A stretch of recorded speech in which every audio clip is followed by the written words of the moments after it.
વડાપ્રધાન પણ આજે દિલ્હી પહોંચી ગયા છે અને સાંજે શપથ ગ્રહણ સમારોહમાં તેઓ હાજરી આપવાના છે। અલગ અલગ દેશોના જે પ્રમુખો છે આવી રહ્યા છે।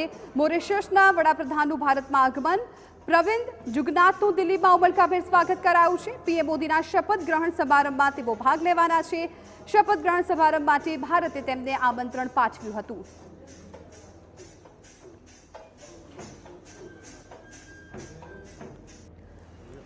તો આ સાથે માલદીવના રાષ્ટ્રપતિનું પણ ભારતમાં આગમન થયું છે। મોહમ્મદ મોઇઝુનું દિલ્હીમાં આગમન, પીએમ મોદીના શપથ ગ્રહણ સમારંભમાં તેઓ ભાગ લેશે।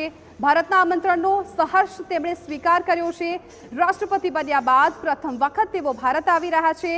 ભારત આવ્યા છે અને બંને દેશોના સંબંધો સુધારવાની હવે આશા છે એ દેખાઈ રહી છે।